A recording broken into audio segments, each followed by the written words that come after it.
Hello বন্ধুরা, তো দেখো আজকে আবার অনেক দিন বাদে কিন্তু তোমাদের সাথে একটা ভিডিও শেয়ার করতে চলে এসেছি। কাজ করতে করতে মুখে একটু ফেস প্যাক লাগিয়ে নিয়েছি, আর এখানে ভাবলাম আমার এই দুটো গাছকে একটু জল দিয়ে দিই সকাল সকাল। আমি রোজ দিন কাজ করার সময় ওদেরকে একটু জল দিয়ে দিই, বাড়ির থেকে যে নিয়ে আসবো বলেছিলাম সেই গাছগুলোই এগুলো। তো তারপরেই ছিল ঘরের কিছু কাজ, ঘরের কাজটা টুকটাক একটু সেরে নিয়েই চলে গেছিলাম। অনেক কাছাকাছি ছিল, কারণ কদিন ধরে জ্বরের কারণে কাছাকাছিটা সেইভাবে করতেই পারিনি, যেহেতু জ্বর তাই জন্য আমি কিচ্ছু কাচিনি। সেই জমতে জমতে অনেক কিছু জমে গিয়েছিল।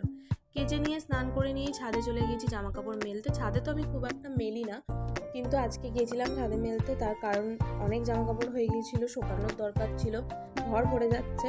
আর এতদিন তোমাদের সাথে ভিডিও শেয়ার করতে পারিনি, তার একটাই কারণ আমার ফোনটা প্রচণ্ড পরিমাণে সমস্যা করছে, যেই কারণে ভিডিও সব নিজে নিজেই ডিলিট হয়ে যাচ্ছে। অর্ধেকের তো ম্যাক্সিমাম ভিডিওই পাচ্ছি না, যেই কারণে এত সমস্যা হচ্ছিল। তাই এতদিন পর আবার তোমাদের সাথে ভিডিও শেয়ার করলাম, চেষ্টা করবো এবার একটু কন্টিনিউ করার।